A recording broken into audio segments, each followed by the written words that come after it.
देखिए, जब से प्रदेश में आपदा आई है, हर विधानसभा क्षेत्र में बहुत नुकसान हुआ है और अत्यधिक नुकसान जो हुआ है वो मंडी क्षेत्र में हुआ है, कुल्लू क्षेत्र में हुआ है।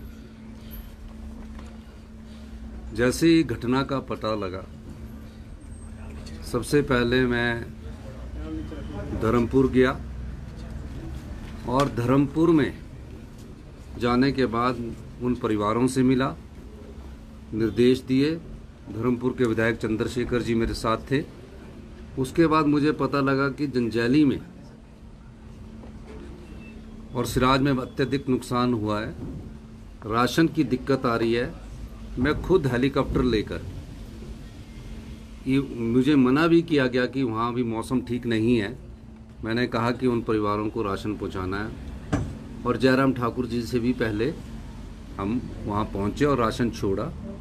राशन छोड़ने के बाद मैं वहाँ से वापस आ गया, क्योंकि सड़कें खुली नहीं थी और जहाँ हेलीपोर्ट था वहाँ की से नीचे का जो सड़क थी या रेस्ट हाउस को जाना था, वो सड़क भी टूटी हुई थी।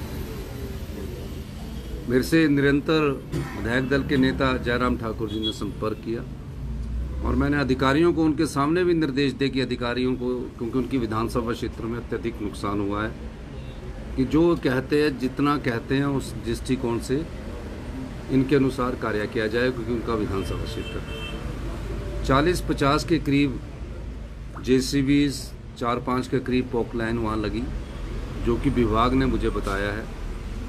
और उसके बाद हमने सड़कें खोली। उसके बाद विधायक दल के नेता जयराम ठाकुर जी अपने विधानसभा क्षेत्र में लोगों से मिलने के लिए गए। प्रभावित परिवारों की किस प्रकार सहायता की जाए। हिमाचल प्रदेश के पहाड़ी क्षेत्र को देखते हुए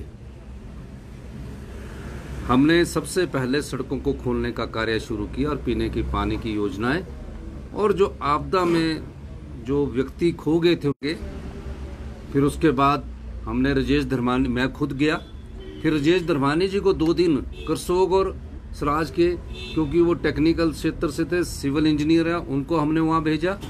और उसके बाद कर्नल धनीराम शांडिल जी वहाँ गए सारे आपदा प्रभावित क्षेत्रों में।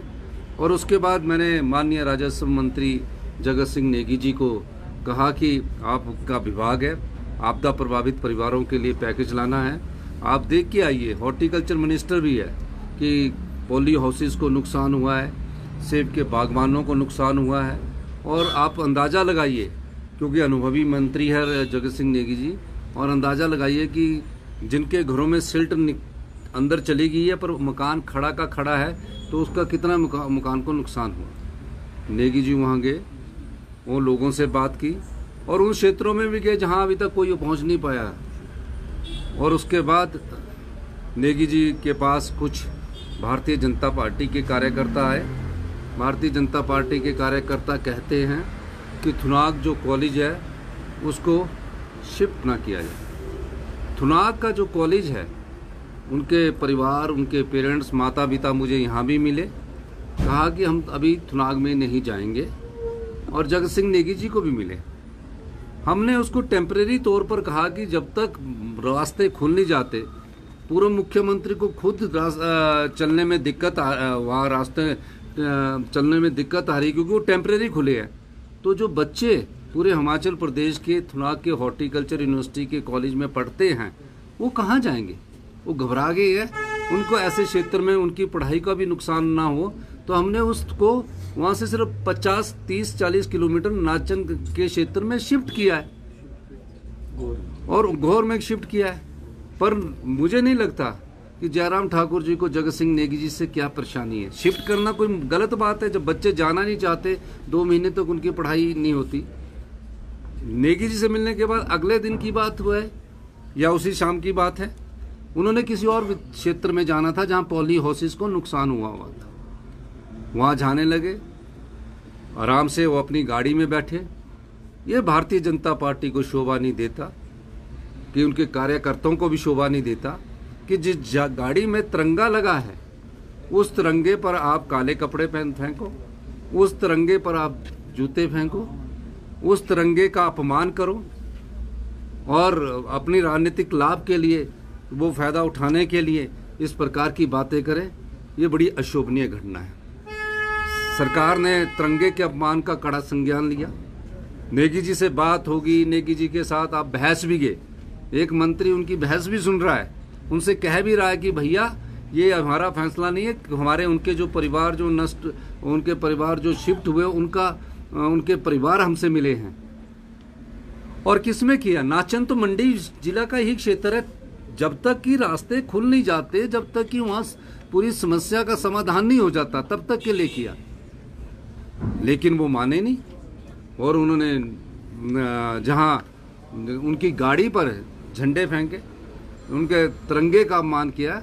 सरकार इसका कड़ा विरोध करती है।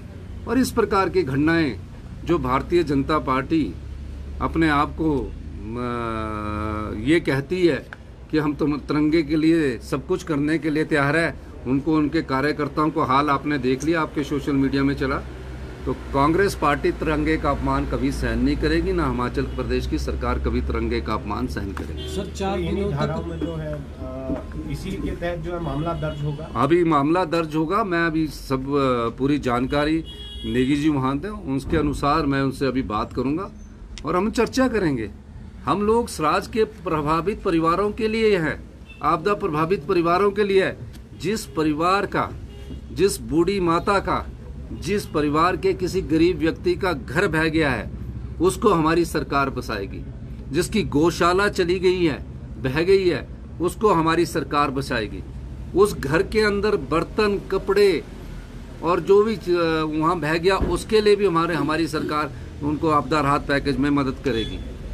गायें अगर उस आपदा में बह गई है, उस गाय का मूल्य दिया जाएगा। अगर कोई और पशु, भेड़, बकरी बह गई, उसका मूल्य दिया जाएगा। ये सब आपदा प्रभावित परिवार जो सिराज में अत्यधिक नुकसान, उन परिवारों के लिए हम करने जा रहे हैं। और इसमें एक ये कहना कि जगत सिंह नेगी जी जो राजस्व मंत्री भी है, जिनके द्वारा पैकेज दिया जाना है और जिनके द्वारा हॉर्टिकल्चर का अनुमान लगाया जाना है, वो क्यों जाएंगे? वो उनका दर्द समझकर वहाँ गए। इतने आपदा प्रभावित परिवार हिमाचल प्रदेश में पिछले कुछ समय से आपदा को सहन कर रहे हैं। हमारी सरकार उनके प्रति गंभीर है। हम कोई राजनीति नहीं करना चाहते, पर भारतीय जनता पार्टी के लोग राजनीति करना चाहते हैं। आज भी वो ये कहते हैं कि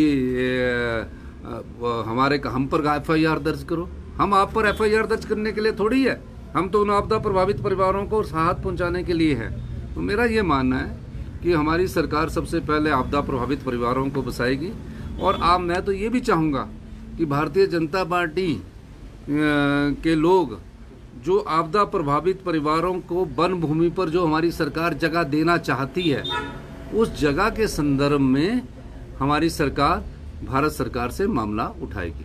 सर 4 दिनों तक लगातार एक मामला राज्यपाल ने बोला कि नशे को लेकर, रिहैब सेंटर को लेकर सरकार से जब भी जवाब मांगो कि ये वही बोलते सिरमौर में जगह देखी।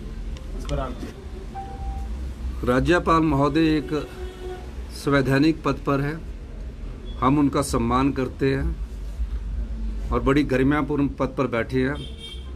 हिमाचल के संदर्भ में जो उन्होंने टिप्पणी की है वो उन्हें शोभा नहीं देता। हिमाचल के लोगों का सम्मान हम सब लोगों को करना चाहिए। नशे के खिलाफ जितना सख्त कार्रवाई हमारी सरकार ने की है, पिछली कोई भी सरकार नहीं कर पाई है। मैंने 3 महीने के भीतर सरकार बनने के बाद पिट NDPS एक्ट, एक ऐसा कानून जिसके द्वारा जो नशे के कारोबार में लोग सम्मिलित रहते हैं उनको हिरासत में लेने का हमने पास किया।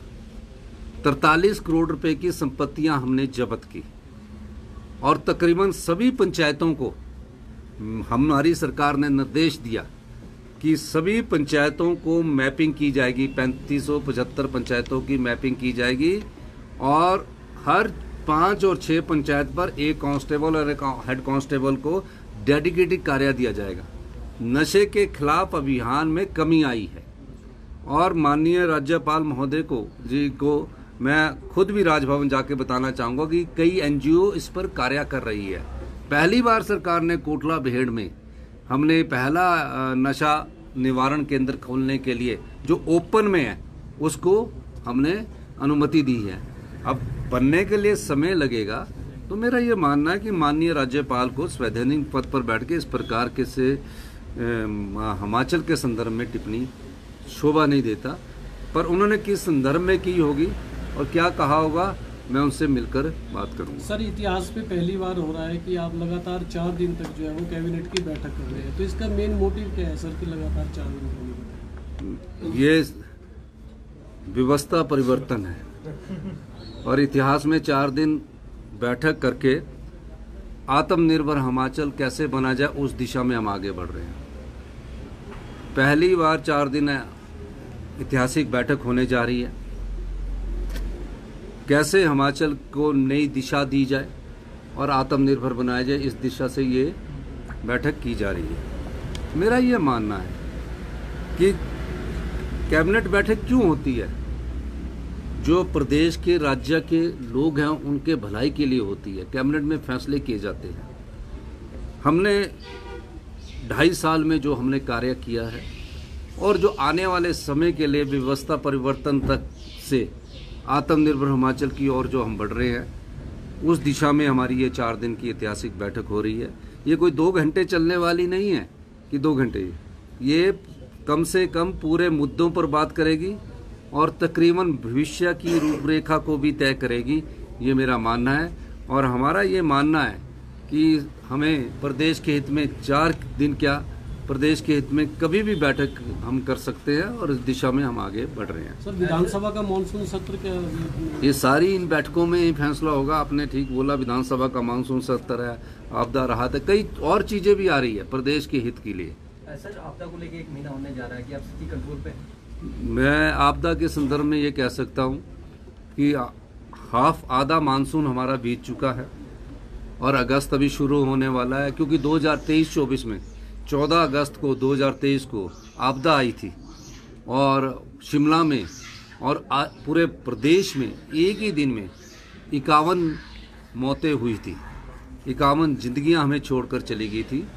मेरा ये मानना है कि अभी हमारे मानसून के कारण जो नुकसान हुआ है उसमें तकरीबन 1500 करोड़ रुपए का नुकसान हुआ है और काफ़ी जाने गई है।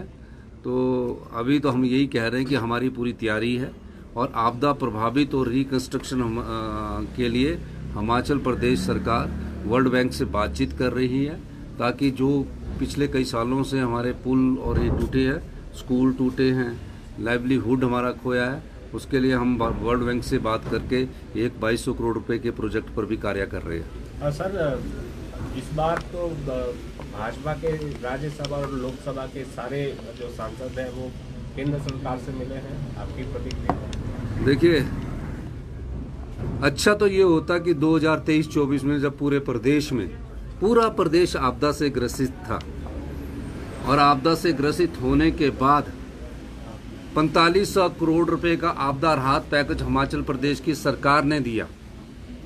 विधानसभा का 70 भारतीय जनता पार्टी के सांसद मिले, अच्छी बात है, लेकिन मैं कहना चाहता हूं कि भारतीय जनता पार्टी ने 2023 में विधानसभा का प्रस्ताव लाया, आपदा प्रभावित परिवारों के लिए कहा कि सेशन नहीं कर रहे हैं और हमने सेशन किया, आपदा प्रभावित परिवारों का प्रस्ताव लाया, 3 लोग इकट्ठे हुए हैं। अगर ये हिमाचल प्रदेश सरकार जगत प्रकाश नड्डा जी के नेतृत्व में भी जाने को तैयार है हिमाचल प्रदेश के आपदा प्रभावित परिवारों को राहत देने के लिए, मेरा सबसे भी अनुरोध रहेगा कि कम से कम वन भूमि पर हमें उनको बसाने का जो नियम है उसमें रिलैक्सेशन दी जाए, तो मैं चाहूँगा। लेकिन मैं कहना चाहता हूँ कि उस समय भी उन परिवारों पर आपदा आई थी, 3000 मकान पूरी तरह नष्ट हो चुके थे, 22,000 के करीब आंशिक रूप से टूट चुके थे। अच्छा तो ये होता कि उस समय भी आप इसी तरह मिलते और जो आपदा राहत पैकेज जो पीडीएन ने 9300 करोड़ रुपए का था उसमें हमारी मदद करते तो अच्छा होता, पर अब मिले हैं, देर आए दुरुस्त आए। और मैं चाहूँगा कि वो लोग special relief package Himachal Pradesh को दे, क्योंकि जो भी हम स्पेशल रिलीफ पैकेज देगा उससे उस क्षेत्र में तुरंत और तेजी से विकास हो सकेगा। धन्यवाद। Thank you sir.